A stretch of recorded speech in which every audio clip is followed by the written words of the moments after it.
वो दुनिया में रहमत लक़ब पाने वाला, अपने पराए का गम खाने वाला, उसका नामे नामी है खुदावंद यस्सु अल मसीह।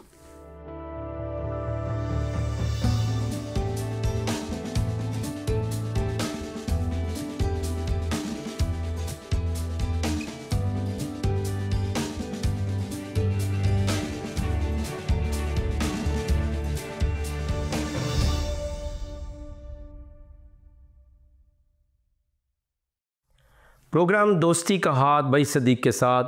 नाज़रीन, मैं हूं आपका मेज़बान पास्टर सदीक पॉल। आप सबों की खिदमत में सलाम, शालोम और अस्सलाम वालेकुम। अपने आज के प्रोग्राम का आगाज़ हस्ब साबिक़ इस दुआए खैर के साथ करते हैं कि आप जहां कहीं पर भी हों सलामती के साथ हों और खुदा ताला की ज़ात क़ुद्दूस आपको और आपके घराने को बड़ी बरकत दे। हमारा मौजू है तफ़सीर बुखारी शरीफ और मैं आपका इंतहाई मशकूर हूँ कि आप पिछले हफ़्तों से ये मौजू सुन रहे हैं।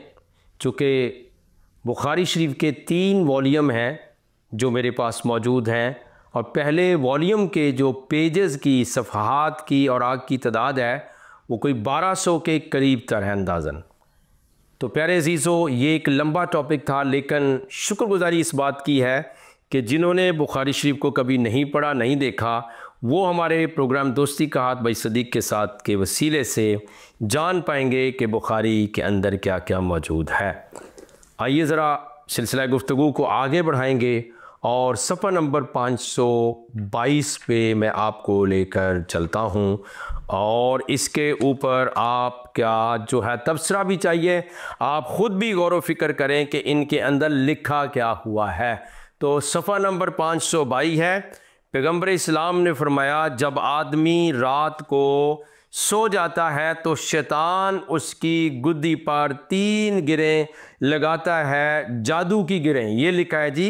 और हर गिरा पर ये अफसूं फूंक देता है, बड़ी रात पड़ी है, बेफिक्र सो जा। फिर अगर आदमी जागा और अल्लाह की याद की तो एक गिरा खुल जाती है, फिर अगर वज़ू करे तो दूसरी गिरा खुल जाती है, फिर अगर नमाज पढ़े फ़र्ज़ या नफल तो आदमी सुबह को खुश मिजाज रहता है, वरना सुबह को सुस्त मिजाज रहता है। तो लिखा है जी कि शैतान जो है फरमाया रात को आदमी सो जाता है तो शैतान उसकी गुद्दी पर 3 गिरें लगा देता है, यानी वो उठने ना पाए। अभी देखिए जनाब, पेज नंबर 223 पर और भी सुनने को मिलेगा कि अब्दुल्ला बिन मसूद ने उन्हें कहा कि पैगंबर के सामने एक शख्स का जिक्र आया। लोगों ने कहा वो सुबह तक सोता रहा, फ़र्ज़ नमाज के लिए भी नहीं उठा। आपने फरमाया शैतान ने उसके कान में पेशाब कर दिया। तो अब प्यारे नाजरीन, आप खुद देख सकते हैं जी कि शैतान जो है वो 3 गिरे लगा देता है, जादू हो जाता है। तो अब ये जादू वाली जो कहानी है, आपको पता है कि ये बहुत आम है और ये जादू जो है ये पैगंबर इस्लाम के ऊपर भी हो गया था। और इसके लिए आखिरी जो सूरतें हैं कुरान शरीफ की वो उतारी गई हैं, ठीक है जी। और वो सूरतें कौन कौन सी हैं? सूरह फलक है और सूरह नास है इस कुरान शरीफ के अंदर। आप पूछिए ज़रा उलमा से, मौलवी साहबान से पूछिए कि जादू तो आप पर भी हो गया था, आप उसके वसीले से सिक रहे, बीमार रहे। और याद रखिए कि शैतान जादू करता है। और फिर लिखा है कि जो बंदा ज़्यादा सोता रहता है उसके कान के अंदर शैतान उसके कान के अंदर पेशाब कर देता है। तो पेशाब का तो चंद कतरे पानी के कान में गिरे तो बंदा उठ के बैठ जाता है। बहरहाल ये थोड़ा रूहानी पेशाब होगा क्योंकि उसको पता नहीं चलता है बाहर कैफ। मैं अपनी तरफ से कुछ नहीं कह रहा हूँ, तफसीर बुखारी शरीफ है और ये बात हमने पेज नंबर 522 और 23 से आपको सुनाई है जनाब। और हम आगे चल रहे हैं जी, पेज नंबर 559 के ऊपर हम इख्तिताम की तरफ जा रहे हैं और रफ्ता रफ्ता बुखारी के जो हदीस है पहले वॉल्यूम की वो ख़त्म हो जाएंगी। तो यहाँ पे एक हदीस है जी, पेज नंबर 559 पे कहते हैं कि पैगंबर ने फरमाया, मेरे पास ख्वाब में एक आने वाला फरिश्ता मेरे मालिक के पास से आया और उसने बयान किया कि मुझको ये ख़बर दी कि मेरी उम्मत में से कोई इस हाल में मर जाए कि अल्लाह के साथ किसी को शरीक ना करता हो तो वो बहिश्त में जाएगा। मैंने अर्ज़ किया वो ज़ना करे गो वो चोरी करे। आपने फरमाया गो वो ज़ना करे गो वो चोरी करे। तो यहाँ पे आपने सुन लिया जनाबन के क्या है उम्मती के लिए लिखा औकाला बशरनी अन्नहु मन माता मिन उम्मती ला युशरिको बिल्लाहि शैअन दाखल अल जन्ना, वो जन्नत में चला जाए अगर मुशरिक नहीं। फ़कुल तो व इन ज़नी व इन सरक काला व इन्ना ज़नी व इन्ना सरक। उसने पूछा जनाब अगर वो जना करे चोरी करे फिर भी चला जाएगा? उन्होंने कहा चला जाएगा। तो जनाब मन ये तफसीरा बुखारी शरीफ है, मैं अपनी तरफ से कुछ नहीं कह रहा। पेज नंबर 559 में मैंने आपको पढ़ के सुनाया है। तो ये रियायत कुरान शरीफ के अंदर भी मौजूद है। कुरान में लिखा हुआ है कि अगर बड़े गुनाह इंसान ना करे, उनसे तौबा करे तो अल्लाह छोटे छोटे गुनाह माफ़ कर देगा। यानी आप समझ सकते हैं कि बड़े गुनाहों से क्या मुराद और छोटे छोटे गुनाह। और इसको बुखारी की इस हदीस ने साबित कर दिया है कि अल्लाह जनाब मन अल्लाह के साथ अगर वो शिरक ना करे तो क्या करेगा? दाखिल अल जन्ना, वो जन्नत में दाखिल हो जाएगा। तो किसी ने फिर जब पूछा उनसे, अर्ज़ किया उनसे कि जनाब फ़कुल तो व इन ज़नी व इन सरक काला व इन ज़नी व इन सरक, यानी अगर वो भले जना कर ले चोरी कर ले तो आपने फरमाया यस वो जना करे चोरी करे जो कुछ भी हो जाए वो कहाँ चला जाएगा जी? वो जन्नत के अंदर दाखिल हो जाएगा। तफसीरा बुखारी शरीफ है। या थोड़ा सा रुकूंगा आपके लिए। अज़ीज़ नाज़रीन, प्यारे बहनों भाइयों, आप देख लें, मैं अपनी तरफ से कुछ नहीं कह रहा। ये बुखारी शरीफ की किताब इस वक्त मौजूद और पेज नंबर मैंने पहले आपको बता दिया 559, और ये है जनाब बुखारी शरीफ की किताब और काफ़ी मोटी किताब है। और इसके अंदर लिखा है कि अगर बस वो शिरक ना करे, जना करे, चोरी करे फिर भी वो जन्नत में चला जाएगा। बाहर का तबसरा मेरा है और सोच विचार आपकी है, आप ख़ुद देख सकते हैं कि क्या कुछ लिखा हुआ है। सफ़ा नंबर 560 पे एक अहम तरीन वाक़या मैं आपको बताना चाह रहा हूँ और ये है जनाब मन पैगम्बर इस्लाम की वफ़ात के बारे में। एक लंबी हदीस है, मैं शॉर्ट करता हूँ। तो हज़रत आयशा की बीवी ने उन्होंने कहा कि पैगम्बर की वफ़ात होगी तो अबू बकर अपने मकान से जो साथ था घोड़े पर सवार होकर आए, घोड़े से उतरकर मस्जिद में गए। तो हज़रत आयशा से बात शुरू हुई है और अबू बकर जनाब पैगम्बर इस्लाम की वफ़ात पे आते हैं और घोड़े से उतरकर मस्जिद में किसी से बात नहीं की। फिर हज़रत आयशा के हुजरे में गए, वहाँ पैगम्बर इस्लाम को देखने लगे। आपको एक लकीरदार यमनी चादर से ढांप दिया था। अबू बकर ने आपका मुंह खोला और गिरकर आपका बोसा लिया, फिर रोए, कहने लगे अल्लाह के नबी, मेरा माँ बाप आप पर कुर्बान, आपको अल्लाह ताला दोबारा नहीं मारने का, बस जो मौत आपके हिस्से में अल्लाह ने लिख दी थी वो हो चुकी। अबू सलमा ने कहा कि मुझसे इब्ने अब्बास ने बयान किया, अबू बकर इसके बाद हुजरे से निकले और उमर लोगों से बातें कर रहे थे। अबू बकर ने कहा अजी बैठो, भी उन्होंने ना माना, फिर कहा बैठो, ना माना। आखिर अबू बकर ने कलमा शहादत पढ़ा, लोग सब उसकी तरफ झुक गए, उमर को छोड़ दिया। तो हज़रत उमर ने, पता हदीस के अंदर बयान वो कह रहे थे कि मैं उसका जो सर है वो तलवार से जुदा कर, जो कहे कि मोहम्मद मर गए। बाहर कैफ तो वो जब हज़रत अबू बकर खड़े हो जाते हैं तो कहते हैं अम्मा बाद खुतबा पढ़ना शुरू कर दिया, देखो मुसलमानों में जो कोई तुम्हें अगर मोहम्मद को पूजता था तो मोहम्मद गुज़र गए यानी मर गए।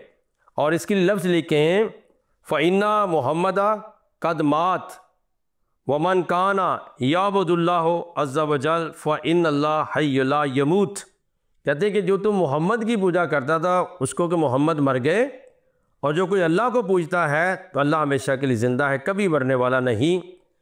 सूरह आल इमरान की ये आयत पढ़ी, मोहम्मद तो और कुछ नहीं पैगंबर हैं, इनसे पहले भी कई पैगंबर गुज़र चुके हैं। तो ये सारे मामला जो है वो यहाँ पे बयान करने वाला है।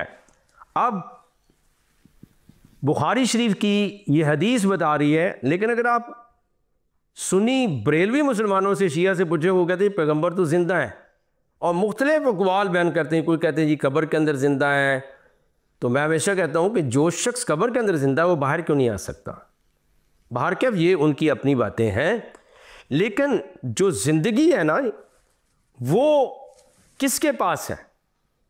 उसका जो मिस्ताक है कि खुदावंद यस्सु मसीह अब्दुल अबाद तक ज़िंदा। उन्होंने कहा मौत और आलम अरवाह की कुंजियाँ मुझे दी गई हैं, मैं मर गया था, मैं ज़िंदा हो गया और अब्दुल अबाद तक ज़िंदा रहूँगा।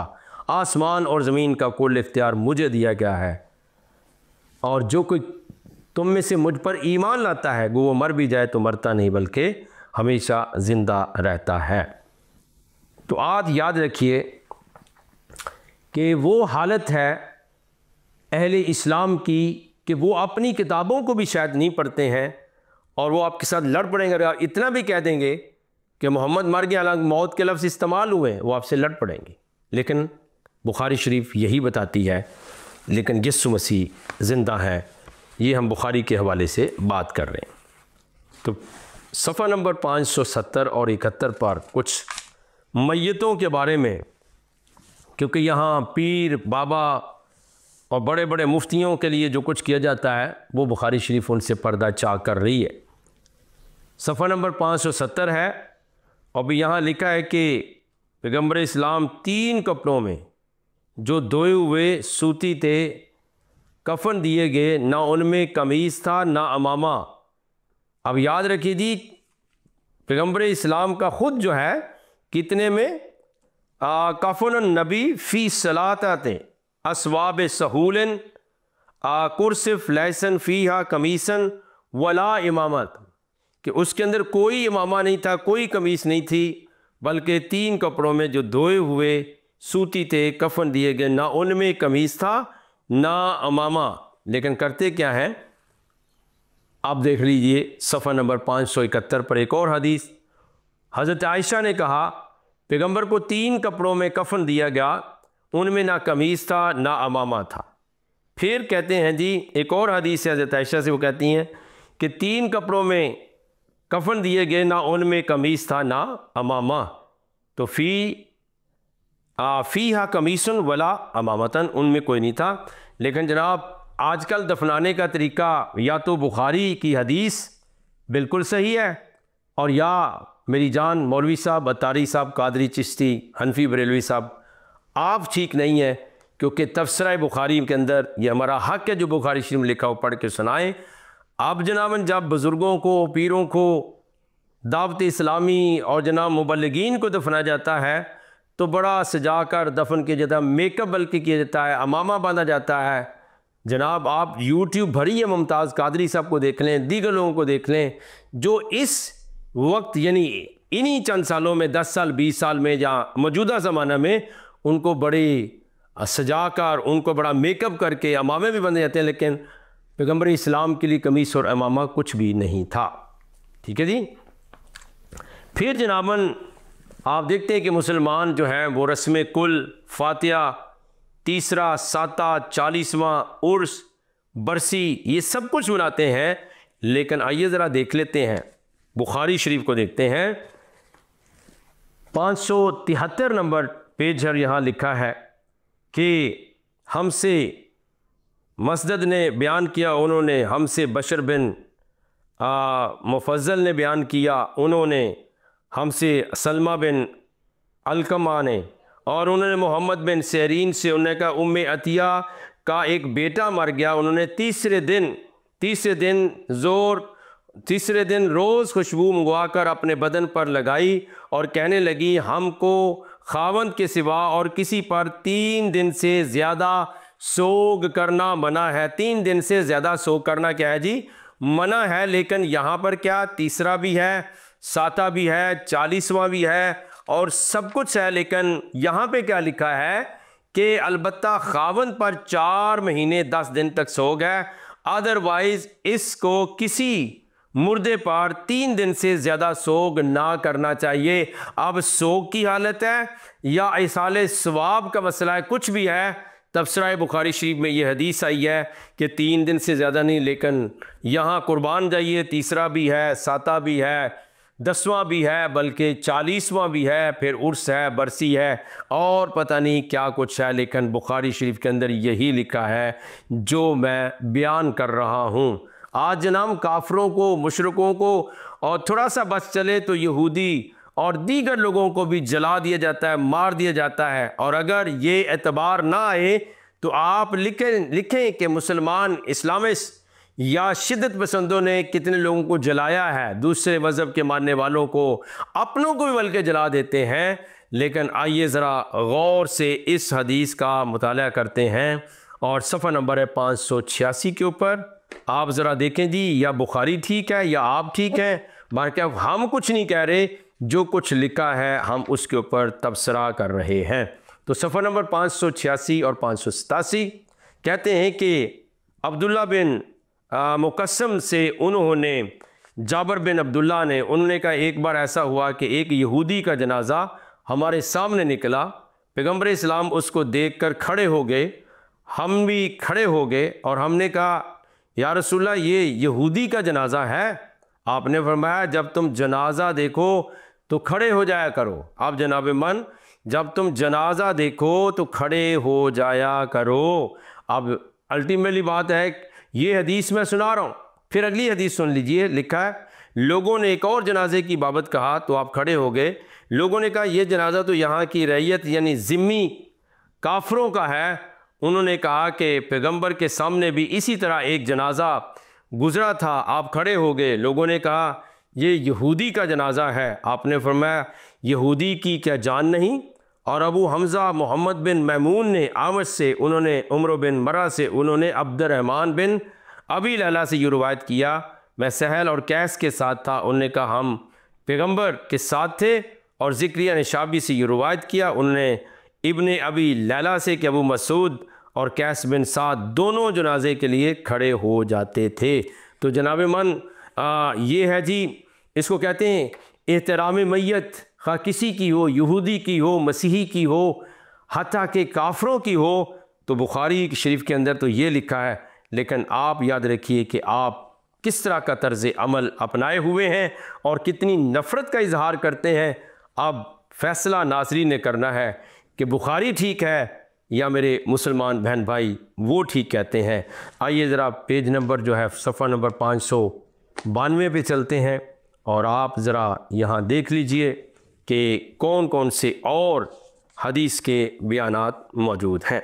जी, सफ़ा नंबर 592 लिखा है कि पैगम्बर इस्लाम के पास एक यहूदी मर्द और एक यहूदी औरत को लेकर आए जिन्होंने ज़ना की थी। आपने हुक्म दिया वो दोनों मस्जिद के पास जनाजे रखने के मकाम के करीब संसार किए गए। ये है जी, संसार किए गए। एक ऐसा ही वाक़या खुदावन यसु मसीह की अजीम मुलमर्तबा शख्सियत का भी है कि एक औरत ज़ना की हालत में पकड़ी गई और सब लोग पत्थर लेकर उसके पीछे भाग रहे, मारना चाहते हैं।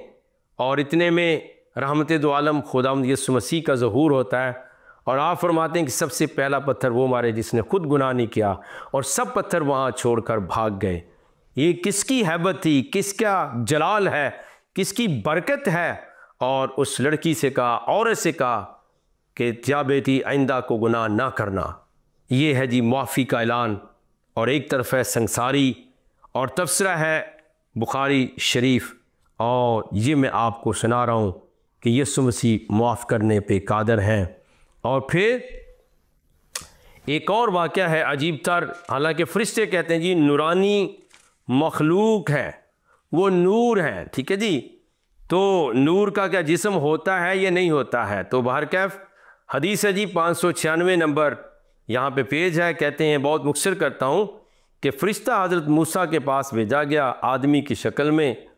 जब वो आया, अब आदमी की शक्ल में जो है ये ब्रैकेट में लिखा है, ये असल अबारत में नहीं है। यहाँ असल अबारत क्या है, उर्सला मलकुल मौत इला मूसा, ठीक है जी। वो मूसा के पास मलकुल मौत आया, मौत का फरिश्ता आया। और जब उसने सताया, आपने उसको ना पहचान कर एक तमांचा रसीद कर दिया, उसकी आंख फोड़ डाली, वो अपने मालिक के पास लौट गया। अर्ज़ की तूने मुझे ऐसे बंदे के पास भेजा जो मरना ही नहीं चाहता है। तो अल्लाह ने उसकी आंख दुरुस्त कर दी। फरमाया मूसा के पास जा, कह के एक बैल की पीठ पर हाथ रख, मार कर जितने बाल होंगे उतने तेरे और साल उम्र के बढ़ जाएंगे। अब मुझे बताइए कि फ़ैसला ये करना है कि अंधे अकीदे और तकलीद की बुनियाद पर बुखारी नहीं पढ़नी है, या तो आप फ़ैसला कर लें कि जनाब मन बिल्कुल जी जो नूर है वो जिस्म अख्तियार करता है, क्योंकि फरिश्ते नूरानी हैं तो वो जिस्म अख्तियार कर लेते हैं ना जी। तो फिर नज़रिया तजस्सुम पर, इनकारनेशन पर कलमा मुजस्सम हुआ है, उसके ऊपर क्यों इतराज़ है? और उस कलमा मुजस्सम होने की जो तईद है वो कुरान शरीफ में मौजूद है। सूरा आले इमरान को ज़रा गौर के साथ पढ़ लेना, आपको ये वाक़या मिल जाएगा कि जो कलमातुल्लाह रूहुल्लाह है उन्होंने जिस्म इख्तियार किया, और कुरान शरीफ ने कहा है कि उसका नाम तुम अल-मसीह ईसा इब्ने मरियम रखना, क्योंकि कलमा मुजस्सम हो सकता है, नूर मुजस्सम हो सकता है। तो याद रखिए कि ये जो वाक़या लिखा है फरिश्ते वाला, अगर आप तजस्सुम के नज़रिए को नहीं मानेंगे तो फिर मामला ख़राब हो जाएगा। सूरा आल इमरान का मैंने हवाला दिया था, और आयत नंबर जब आप पढ़ेंगे 37 से लेकर आयत नंबर 45 तक, तो आपको ये वाक़या मिलेगा कि नूर मुजस्सम हुआ, जैसे यहाँ लिखा है कि फ़रिश्ता जिसमें वहाँ पर कलमा मुजस्सम हुआ और उसका नाम यसू अल मसीह है। तो गोया आप तजस्सुम की बात को मानते हैं लेकिन अपने अंदाज में मानते हैं, और जब चाहे आप उसका इनकार भी कर देते हैं। लेकिन इस वाक़या का कुरान शरीफ और बाइबल मुक़द्दस में इसकी कोई तायीद नहीं है कि जनाब मन किस तरह से ये हदीस जो बनी है ये फिर कुरान से तो इसका टकराव होता है, या आपको नज़रिया तजस्सुम जो है वो मानना पड़ेगा। अब सफ़ा नंबर 606 है जी, इसके ऊपर एक हदीस मैं आपको तफसीर बुखारी शरीफ के ज़िमन में सुना रहा हूँ, और आप गौर के साथ सुनिएगा। कहते हैं कि जी पैगंबर का 2 कब्रों पे से गुज़र हुआ जिनको अज़ाब हो रहा था। आपने फरमाया उनको अज़ाब हो रहा है और किसी बड़े गुनाह की वजह से नहीं, एक तो उन दोनों में पेशाब से बचाव नहीं करता था, दूसरा चुगली खाता फिरता था। फिर आपने खजूर की एक डाली दी, उसको बीच में से चीर कर 2 किए, और हर कब्र पर एक एक गाड़ दी। लोगों ने अर्ज़ किया ऐ पैगंबर इस्लाम ऐसा क्यों किया? आपने फरमाया शायद जब तक ये डालियाँ सूखी हैं उनका अज़ाब हल्का हो। तो ये जनाब पहली बात यह है कि कब्र के अंदर कैसे झांका जा सकता है कि कब्र में अज़ाब हो रहा है, कैसे देखा जा सकता है? हम दावा करते हैं कि अगर आपको दीवार के पीछे बैठा दीजिए तो पता नहीं चलता है। और फिर ये सूखी हुई जो हरी डाली है लेकर जब उस पर गाड़ी गई है और उससे अज़ाब अगर हल्का होता है तो अंदाज़ा कीजिए कि जजमेंट का क्या तसव्वुर है सॉरी अदालत का क्या तसव्वुर है कि अदालत फिर किस बात की? अगर लकड़ी या एक शाख के वसीले से जो है वो ये मामला हल हो जाता है कि अज़ाब टल सकता है, तो फिर अमाल का क्या बनेगा और अमाल की कदर व कीमत जो है वो कैसे होगी? फिर याद रखिए कि पैगंबर की जब डेथ हो जाती है, पैगंबर इस्लाम की, जनाब मोहम्मद की, तो वहाँ पर एक बहुत बड़ा वाक़या होता है जिसको जो है वो जंग से भी ताबीर किया जाता है। और ये वाक़या है आपकी वफ़ात के बाद का कि जब आप फौत हो जाते हैं, और बुखारी शरीफ के मुताबिक, कुरान के मुताबिक जब मर जाते हैं तो लिखा है कि जब हज़रत की वफ़ात हो गई, अबू बकर खलीफा मुकर्रर हुए। किन्होंने मुकर्रर किया ये एक अलहदा स्टोरी है। और अरब के कई लोग काफिर हो गए। अब जो लोग काफिर हुए थे ये खुल के नहीं बताते हैं कि वो बेसिकली मुसलमान थे, वो सहाबा थे जिन्होंने कबाइल के लोग थे और उन्होंने ज़कात से इनकार कर दिया। अबू बकर उनसे लड़ना चाहा, हज़रत उमर ने कहा तुम उन लोगों से कैसे लड़ोगे? हज़रत ने तो यूँ फरमाया मुझे लोगों से लड़ने का उसी वक्त तक हुक्म है कि वो ला इलाहा इल्लल्लाह कहें। जब वो ये कहने लगे तो उन्होंने अपने माल और जान को मुझसे बचा लिया। अलबत्ता किसी हक़ के बदले ये और बात है, अब अल्लाह का अज़ाब अल्लाह पर रहेगा। अबू बकर ने कहा मैं तो खुदा की कसम खाता हूँ कि खुदा की जो कोई नमाज और ज़कात में फ़र्क समझे उससे ज़रूर लड़ूंगा। असल में मसला जो ज़कात का था, क्योंकि ज़कात का माल हक है, जैसे बदन का हक नमाज है। कसम खुदा की अगर ये लोग एक बकरी का पट्ठा जो पैगंबर को दिया करते थे मुझको ना देंगे तो मैं उनके ना देने पर उनसे ज़रूर लड़ूंगा। हज़रत उमर ने कहा फिर खुदा की कसम अल्लाह ने अबू बकर का सीना खोल दिया था और ये ख्याल उनका अल्लाह की तरफ से था। मैं समझ गया कि यही हक है। तो यहाँ जनाब मन अबू बकर जो है वो कहते हैं कि मैं ज़रूर उनके साथ जो है वो जंग करूँगा, उन्हें कत्ल करूँगा। और उसमें मसला क्या था कि वो ज़कात नहीं देते थे, इसलिए कहा गया। और याद रखिए कि बहुत सारी ऐसी बातें हैं जो छुपाई गई हैं, लेकिन आप लोगों से पूछिए ज़कात किन के ऊपर फ़र्ज़ थी? मुसलमान ही ज़कात देते हैं ना। तो उन्होंने लिखा काफिर हो गए थे, तो भाई खुल के लिख दो कि वो मुसलमान थे, सहाबा थे। उन्होंने कहा हम नहीं देंगे, तुझे नहीं ज़कात देंगे, लिहाजा फिर वो लड़ाई हो गई और बहुत ज़्यादा कत्ल व गारत हुई और उनको मुनकरीन ज़कात के नाम से ये लोग याद करते हैं। तो प्यारे अजीज़ों, बात यह है कि बहुत सारे ऐसे मामलात हैं जो बुखारी शरीफ के अंदर लिखे हुए हैं, लेकिन मुसलमान टेक्निकली उनका इजहार भी नहीं करते, इकरार भी नहीं करते और खुल के उनके ऊपर बातचीत नहीं करते। तो इख्तिताम की तरफ हमारा प्रोग्राम जा रहा है, लेकिन आखिरी जो हदीस हमने बयान की है कि वो पैगम्बर अलैहिस्सलाम के साथी थे, उनको ज़कात देते थे और फिर जब पैगम्बर मर गए तो अबू बकर को नहीं देना चाहते थे, लिहाजा उनका कत्ल कर दिया गया। अब फ़ैसला आपके हाथों में। आइए हम दुआ मांगें। कायनात के खुदा रब अज़ीम, आसमानी रूहानी बाप यीशु मसीह के नाम से आपका शुक्रिया अदा करते हैं। आपके फ़तहमंद और बड़े हुए हाथ के लिए हम सबको बरकत दीजिए, नाजरीन को बरकत दीजिए, अगर कोई बीमार कमज़ोर से शिफा दीजिए, ज़रूरतों को पूरा फरमाइए। इस प्रोग्राम को बहुतों के लिए फ़लाह और तेरे पाक बेटे यीशु मसीह की निजात का ज़रिया बना। आपका शुक्र, आपकी तारीफ़ हो। ये दुआ हम आपके कलमातुल्लाह, रूहुल्लाह, कलाम मुजस्सम, नूर मुजस्सम, आयतुल्लाह हज़रत खुदावंद यीशु मसीह के तफ़ैल और वसीले और सदक़े से मांगते और पा लेते हैं। आमीन सुम्मा आमीन। नाज़रीन, आप सबका बहुत बहुत शुक्रिया। आप देख रहे थे प्रोग्राम दोस्ती का हाथ भाई सदीक़ के साथ। अपनी दुआओं में हमें याद रखें। आप ख़ुद प्रोग्राम को देखते हैं, दूसरों को फॉरवर्ड करें, दूसरों के साथ शेयर करें और यूँ हक़ की बात को आम करें। आमीन।